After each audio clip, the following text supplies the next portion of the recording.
The Pharmacovigilance and Risk Assessment Committee has now come to a conclusion on the review of cases of blood clots in people vaccinated with AstraZeneca's COVID-19 vaccine. The committee has come to a clear scientific conclusion. This is a safe and effective vaccine.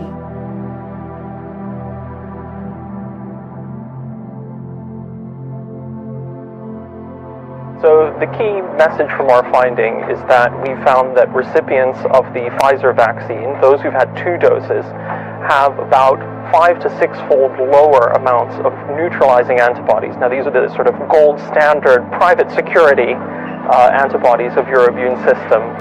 So we found that that's less for people with 2 doses. We've also found that for people with only 1 dose of the Pfizer jab, that they are less likely to have high levels of these antibodies in their blood. There's a new published study out in Lancet, the journal Lancet Infectious Disease, about the 4th dose and what happens to our antibody levels. It is not a surprise that they've released new data confirming that after the 4th dose of Pfizer or Moderna, that antibody levels rise significantly. They surge. Here are the caveats. If you already have high antibody levels and you get another booster, that your immune system can start to say, well, what am I needed for, and can kind of start to shut down.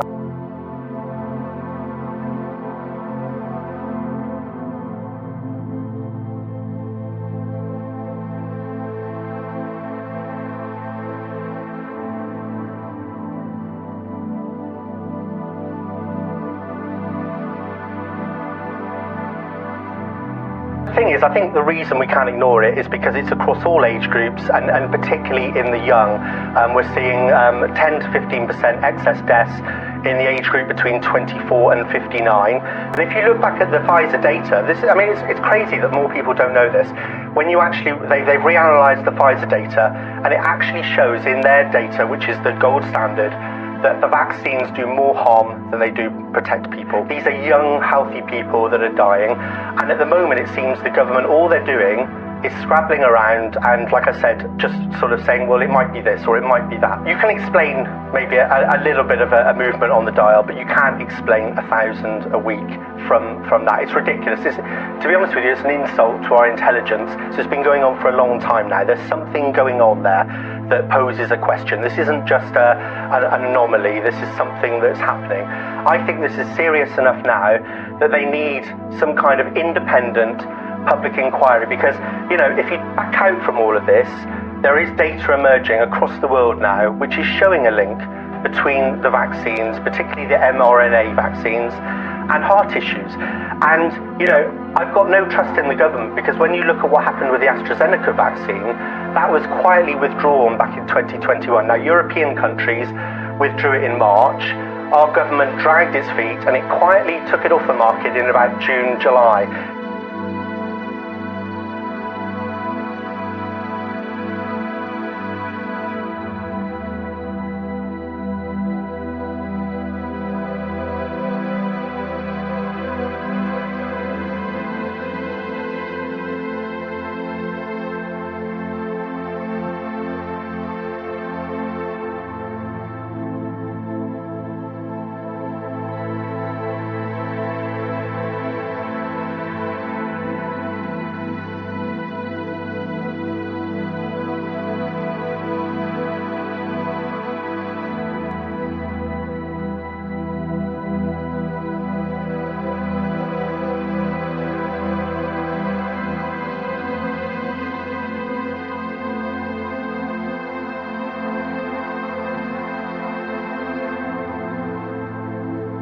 There is now bulletproof evidence that the injected spikes are causing inflammation and damage to the walls of the smallest vessels in the body. And when this happens in the brain and the heart, you get irreversible defects.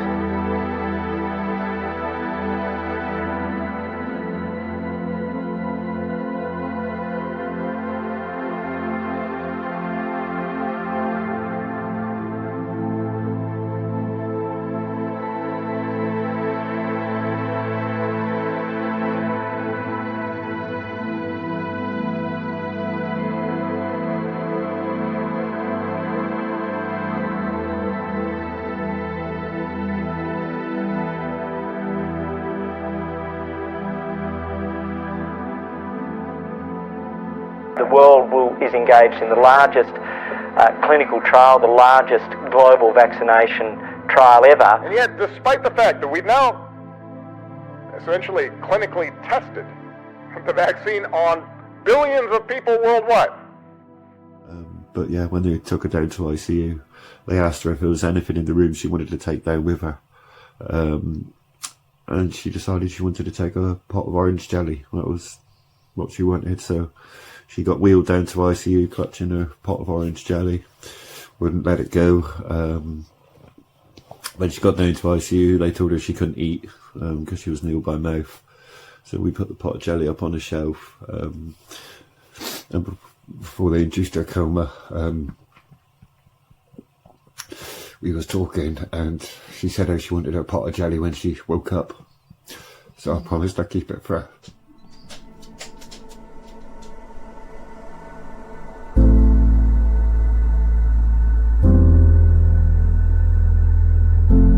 Some pretty sad news regarding a beloved community member right here in the Valley.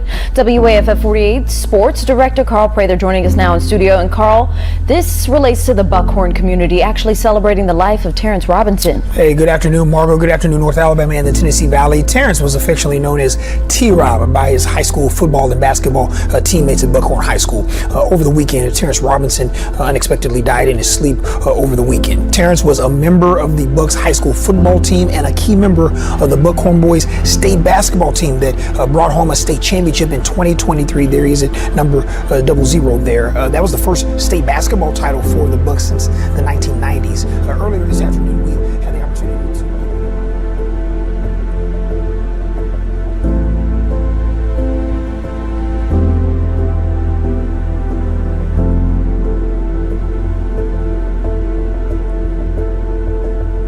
I've never seen anything like this in my entire career. We have got to pull these shots and restrict them from our children. We cannot inject these into babies and children. They can cause cancer. Insertional mutagenesis anyway causes cancer.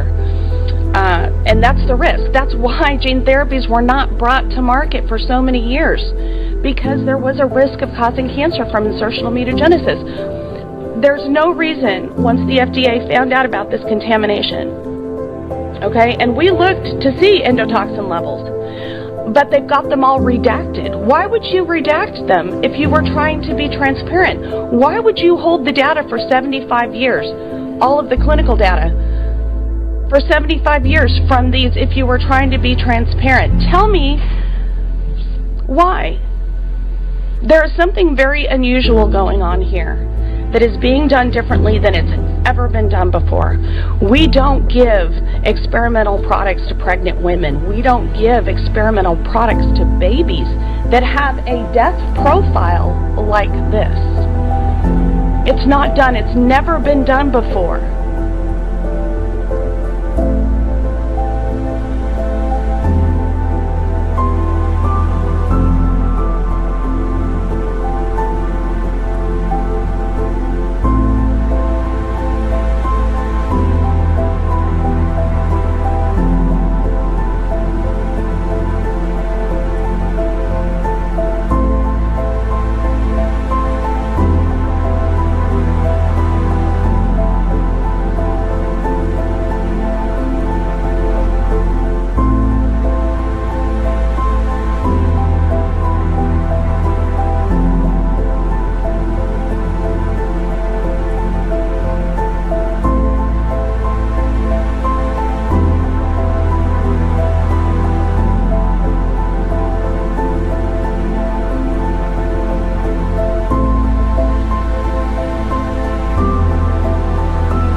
The only thing this mRNA injection, in fact, it did, it protected you from government oppression.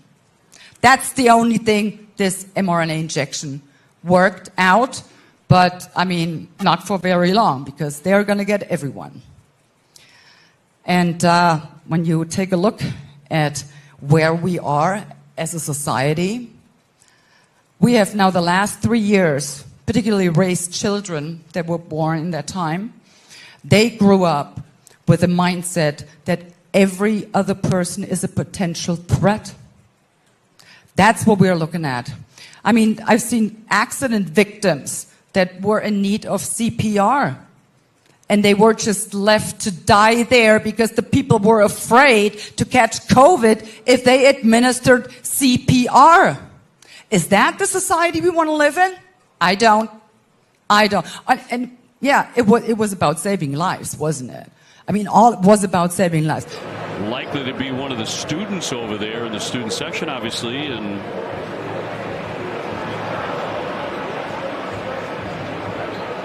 yeah, it looks like the young lady has passed out here.